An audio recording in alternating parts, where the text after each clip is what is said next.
గడిచిన 4-5 రోజులుగా YCP party రాష్ట్ర ప్రభుత్వం విజయవంతంగా కోట్లాది మంది మహిళలకి లబ్ధి చేకూరుస్తూ సక్సెస్ఫుల్గా అమలు చేస్తూ ఉన్న స్త్రీ శక్తి పథకాన్ని రకరకాల కువిమర్శల పాలు చేస్తూ ప్రభుత్వానికి దురుద్దేశాలు ఆపాదిస్తూ ప్రభుత్వం ఈ పథకాన్ని రద్దు చేయబోతుంది అన్నట్టుగా దుష్ప్రచారం చేస్తూ ఉన్న తీరు మనందరం చూస్తూ ఉన్నాం. దాదాపుగా వైసీపీ పార్టీ ఆవిర్భావం నుంచి ఈ విధమైన ప్రచారాలతోటి దుమ్మెత్తిపోస్తూ వాస్తవాలని అవాస్తవాలుగా, సత్యాన్ని అసత్యాలుగా చిత్రీకరిస్తూ వాళ్ళు చేస్తూ వస్తున్న ప్రచారాల పర్యవసానం 2019 ఎన్నికలకు ముందు వాళ్ళు ప్రజలను కొంత నమ్మించగలిగారు. ఆ ఎన్నికల్లో వాళ్ళకు అనుకూలమైన ఫలితాన్ని రప్పించుకోగలిగారు.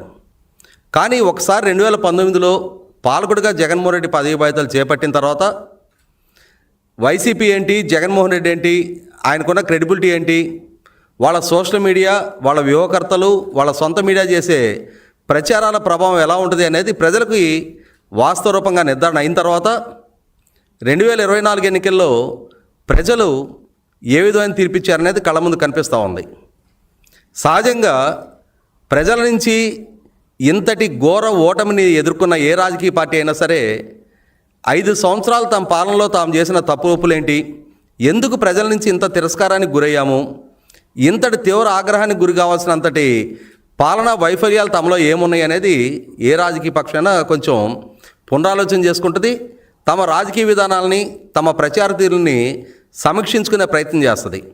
కానీ వైసీపీ పార్టీ 2019 ఎన్నికలకు ముందు ఏ విధానాలను అవలంబిస్తూ వచ్చారో, ఏ దుష్ప్రచారాలు చేస్తూ ఇదే తమ రాజకీయ విధానంగా వాళ్ళు చలామణి చేస్తూ వచ్చారో, 2019 ఎన్నికల ఫలితాలకి ఏది వాళ్ళు సక్సెస్ ఫార్ములాగా ఎంచుకున్నారో అదే విధానాన్ని ఈరోజు కూడా అమలు చేస్తూ ప్రతి సక్సెస్ఫుల్గా నడుస్తున్న పథకానికి కూడా ఏదో ఒక రకమైన వక్రభాష్యాలు చెప్తూ ప్రజల్లో ప్రభుత్వం పట్ల వ్యతిరేకత పెంచగలము అని చెప్పని ఒక దురుద్దేశంతో వాళ్ళు ప్రచారం చేస్తూ ఉన్నారు. ఇందులో భాగంగానే గడిచిన 4-5 రోజులుగా కేంద్ర ప్రభుత్వం ద్వారా ఆంధ్రప్రదేశ్ రాష్ట్రానికి ఒక 1050 ఎలక్ట్రానిక్ అంటే ఈవీ బస్సెస్ అవి అందుబాటులోకి రాబోతున్న నేపథ్యంలో ఈ ఈవీ బస్సులు కేంద్ర ప్రభుత్వం ద్వారా దేశంలోని అన్ని రాష్ట్రాలకి ఏ పాలసీ ప్రకారం అయితే అందిస్తూ ఉన్నారో అదే పాలసీ ప్రకారం పబ్లిక్ ప్రైవేట్ పార్ట్నర్షిప్ విధానంలో ఆంధ్రప్రదేశ్ రాష్ట్రానికి కూడా ఆ బస్సులు కేటాయింపు జరిగిన పక్షంలో ఆ పీపీపీ విధానంలో ఎవరైతే బస్సుల తయారీదారులు, సప్లైదారులు ఉన్నారో వారే వాటి మెయింటెనెన్సు, ఛార్జింగు, వాటికి సంబంధించిన అంటే సిబ్బంది నిర్వహణ కూడా వాళ్లే నిర్వహించుకోవటం అనేది ఆ పాలసీలో ఉన్న భాగంగా ఇవాళ రాష్ట్ర ప్రభుత్వానికి కూడా ఈ కేటాయింపు చేయబడిన 1050 బస్సులు పీపీపీ మోడ్లో రాబోతూ ఉన్నాయి. దీన్ని సాగ్గా చూపించి రాష్ట్రంలో ఇప్పటి వరకు సుమారుగా 129 డిపోల్లో 357 బస్ స్టేషన్స్లో 8,800కు పైగా బస్సుల ద్వారా 48,000 మంది ఆర్టీసీ సిబ్బంది పనిచేస్తుంటే అందులో ఇప్పుడు కొత్తగా యాడ్ అవుతున్న 1050 బస్సులను మాత్రమే సాగ్గా చూపిస్తూ ఈ 8,800 బస్సులు కూడా ఆంధ్రప్రదేశ్ రాష్ట్ర ప్రభుత్వం ప్రైవేటైజేషన్ చేయబోతూ ఉంది. ఈ 48,000 మంది సిబ్బంది వాళ్ళ ఉద్యోగ భద్రతకి ఆంధ్రప్రదేశ్ రాష్ట్ర ప్రభుత్వం ముప్పు తీసుకురాబోతూ ఉంది. మొత్తంగా ఈ స్త్రీ శక్తి పథకాన్ని ఆంధ్రప్రదేశ్ రాష్ట్ర ప్రభుత్వం ఎన్నికలకు ముందు చేసిన వాగ్దానాన్ని కొన్నాళ్ళు మాత్రమే మురిపించి రద్దు చేయబోతుంది అని చెప్పని ఒక దుష్ప్రచారాన్ని వైసీపీ పార్టీ చాలా సక్సెస్ఫుల్గా చేస్తున్నాను అని చెప్పని గత 4-5 రోజులుగా వాళ్ళ సోషల్ మీడియా హ్యాండిల్స్లో విస్తృతంగా ప్రచారం చేస్తూ ఉన్నారు. అలాగే పేర్ని నాని లాంటి ఆ ప్రభుత్వంలో నాడు రవాణా శాఖ మంత్రిగా పనిచేసిన మాజీ మంత్రి కూడా ప్రెస్ మీట్ పెట్టి రాష్ట్ర ప్రభుత్వాన్ని విమర్శిస్తున్న తీరు చూస్తున్నాం మనం. అయితే ఇక్కడ గమనించుకోవాల్సింది ఏంటి అంటే ఈ స్త్రీ శక్తి పథకం అమలు కావడానికి ముందు ఏపీఎస్ఆర్టీసీ ఆక్యుపెన్సీ రేషియో 60%గా ఉండేది. ఒకసారి ఆంధ్రప్రదేశ్ రాష్ట్ర ప్రభుత్వం గడిచిన ఆగస్టు నెలలో ఈ స్త్రీ శక్తి పథకాన్ని అమల్లోకి తీసుకొచ్చిన తర్వాత ఇప్పటికీ ఆర్టీసీ ఆక్యుపెన్సీ రేషియో 92% పెరిగింది. అంటే ఈ అదనంగా పెరిగిన 32% ఆక్యుపెన్సీ రేషియో అనేది ఆర్టీసీకి జవసత్వాలు అందించే నిర్ణయమా లేకుంటే ఆర్టీసీని నిర్వీర్యం చేసే నిర్ణయమా? ఇవాళ ఈ 32% ఆక్యుపెన్సీ రేషియో పెంచడం ద్వారా గడిచిన 9 నెలల కాలంలో ఆర్టీసీలో ఈ స్త్రీశక్తి పథకాన్ని వినియోగించుకొని సుమారుగా 67 లక్షల మంది మహిళలు సుమారుగా 67 కోట్ల ప్రయాణాలు చేయడం జరిగింది. అంటే ఈ 67 కోట్ల ప్రయాణాల ద్వారా ఆర్టీసీకి 2,350 కోట్ల రూపాయల సబ్సిడీని ఆంధ్రప్రదేశ్ రాష్ట్ర ప్రభుత్వం చెల్లించబోతా ఉంది. దాంట్లో ఇప్పటికే 720 కోట్ల రూపాయలు ఇప్పటికే ముందస్తుగా చెల్లించేయడం కూడా జరిగింది. అంటే ఇవాళ ఏపీఎస్ఆర్టీసీకి అతి పెద్ద కస్టమర్గా ఆంధ్రప్రదేశ్ రాష్ట్ర ప్రభుత్వం 32% ఆక్యుపెన్సీని ప్రొవైడ్ చేస్తూ 67 కోట్ల ప్రయాణాలని ఆర్టీసీకి రాష్ట్ర ప్రభుత్వం ద్వారా ప్రొవైడ్ చేయడం జరిగింది. ఇంతటి జవసత్వాలు, ఇంతటి రెవెన్యూ, ఇంతటి ఆర్టీసీకి ఒక రకమైన వన్య ఆంధ్రప్రదేశ్ రాష్ట్ర ప్రభుత్వం ద్వారా అందించగలుగుతుంటే ఇటువంటి పథకాన్ని ఇన్ని కోట్ల మంది ప్రజలు సక్సెస్ఫుల్గా వినియోగించుకుంటున్న పథకాన్ని రాష్ట్ర ప్రభుత్వం రద్దు చేయబోతుంది అనే ఒక రకమైన దుష్ప్రచారాన్ని వైసీపీ చేయడం అనేది 100% ఆక్షేపణీయం. ఇక్కడ గమనించుకోవాల్సింది ఏంటి అంటే యూజువల్గా ఉండే 40% మగవారి ఆక్యుపెన్సీకి అదనంగా ఇప్పుడు ఆడవారు 52% అదనపు ప్రయాణాలు చేస్తూ ఉన్నారు.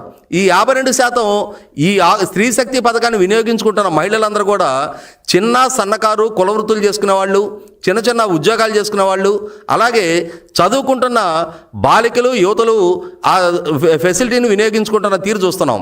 ఒక రకంగా ఒక గ్రామీణ ప్రాంతం నుంచి సమీపంలో ఉన్న ఏ పట్టణానికి చదువుకోవటానికో లేకుంటే తమ కుల వృత్తుల పరంగానో చిన్న చిన్న చిరుద్యోగాలు చేసుకోవటానికో ఒక మహిళ నెలవారీగా ప్రయాణం చేయాలి అని అంటే కనీస మాత్రంగా 2,000 నుంచి 5,000 వరకు ఖర్చు అయ్యే పరిస్థితులు మన కళ్ళ ముందున్న వాస్తవం.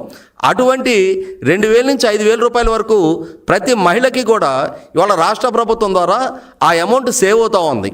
ఆ అమౌంట్ సేవ్ అవటం ద్వారా ఖచ్చితంగా అది మహిళల సాధికారతకి, అదే సందర్భంలో ఆయా కుటుంబాలకి కూడా మరింత ఆర్థిక ప్రయోజనం చేకూర్చే దిశగా రాష్ట్ర ప్రభుత్వం సక్సెస్ఫుల్గా అమలు చేస్తున్న ఈ పథకానికి వైసీపీ తన దుష్ప్రచారంతో వీలైనంత వరకు ప్రభుత్వం పట్ల వ్యతిరేకత పెంచాలి అని చెప్పని ఒక ప్రయత్నం చేస్తున్న తీరు చూస్తున్నాం. ఇటువంటి స్థితిలో ఖచ్చితంగా రాష్ట్ర ప్రభుత్వం ఈ విధంగా ఇంత విజయవంతంగా అమలు చేస్తున్న ఈ పథకాన్ని నిర్వీర్యం చేయటం కానీ రద్దు చేసే ఆలోచన కానీ రాష్ట్ర ప్రభుత్వానికి ఎక్కువసేనా లేదు. ఇవాళ రాష్ట్ర ప్రభుత్వం ద్వారా ఆర్టీసీలో కొనసాగుతూ ఉన్న 8,800 బస్సులలో దాదాపుగా గడిచిన 5 సంవత్సరాల టెన్యూర్లో జగన్మోహన్ రెడ్డి పాలనా హయాంలో ఒక్క కొత్త బస్సు కూడా కొనని నేపథ్యంలో బస్సులన్నీ కూడా వీలైనంత వరకు స్క్రాప్ స్టేజ్కి రీచ్ అవుతున్న నేపథ్యంలో ఈ కొత్తగా కొనే బస్సుల్ని వీలైనంత వరకు ఈవీ వెహికల్స్ ద్వారా ఒక పక్క ఇంధన సంక్షోభం ప్రపంచవ్యాప్తంగా ఎదురవుతున్న తీరు చూస్తున్నాం, ఇంధన ధరలు పెరుగుతున్న తీరు చూస్తున్నాం. అటువంటి సందర్భంలో ఈవీ వెహికల్స్ని కనుక అంటే ఈ ఫ్యూయల్ వెహికల్స్కి ప్రత్యామ్నాయంగా ప్రస్తుతం ఉన్న డీజిల్ ద్వారా రన్ అయ్యే వెహికల్స్కి ప్రత్యామ్నాయంగా ఈవీ వెహికల్స్ని కనుక వాటిల్లో సబ్స్టిట్యూట్ చేయగలిగితే ఒకటి ఫ్యూయల్ ఎఫిషియన్సీ అంటే 1 లీటర్ డీజిల్ వల్ల అయ్యే ఖర్చు కన్నా అంటే కరెంటు వినియోగం ద్వారా ఒక కిలోమీటర్ రన్ అవడానికి వీలైనంత తక్కువ ధరలో ఈ ఈవీ వెహికల్స్ని నడపడానికి ఆస్కారం ఉంటుంది. అదే సందర్భంలో ఇవాళ పర్యావరణ పరంగా కూడా చూసుకున్నప్పుడు వాయు కాలుష్యాన్ని, పర్యావరణ కాలుష్యాన్ని వీలైనంత వరకు నియంత్రించి ఒక రకంగా మాట్లాడుకుంటే ఈవీ వెహికల్స్ ద్వారా జీరో ఎమిషన్కి ఆస్కారం ఉంది. కాబట్టి పర్యావరణాన్ని కూడా కాపాడుకోవడానికి ఆస్కారం ఉంటున్న నేపథ్యంలో రాష్ట్ర ప్రభుత్వం భవిష్యత్తులో మొత్తం బస్సులన్నింటినీ కూడా ఈవీ వెహికల్స్గా మార్పు చేయాలని చెప్పని ఒక చిత్తశుద్ధితో, అంకిత భావంతో ప్రయత్నం చేస్తూ ఉంది. అంటే ఈ విధమైన ఆధునికమైన బస్సులని ప్రయాణికుల సౌకర్యార్థం తీసుకొచ్చిన పక్షంలో ప్రయాణికులకి మెరుగైన వసతులతో కూడిన సౌకర్యవంతమైన ప్రయాణాన్ని అందించే లక్ష్యంతో రాష్ట్ర ప్రభుత్వం పనిచేస్తూ ఉన్నప్పుడు ఇవాళ కేంద్ర ప్రభుత్వం ద్వారా వస్తున్న ఈ 1,150 బస్సులనే సాగ్గా చూపించి ఆ 1,150 బస్సులు పీపీపీ మోడ్లో వాటిని ఆపరేట్ చేయడం జరుగుతుంది. కాబట్టి వాటిని మాత్రమే మొత్తం బస్సులకి ప్రత్యామ్నాయంగా చూపిస్తా అదే మోడ్లో రాష్ట్రంలో ఉన్న అన్ని బస్సులను కూడా ఈవీ వెహికల్స్గా మార్పు చేయాలని చెప్పని ప్రభుత్వం సంకల్పిస్తుంది. కాబట్టి బహుశా భవిష్యత్తులో మొత్తం ఈవీ వెహికల్స్ అన్నీ కూడా పీపీపీ మోడ్లోనే రన్ చేయబడతా ఉంటాయి.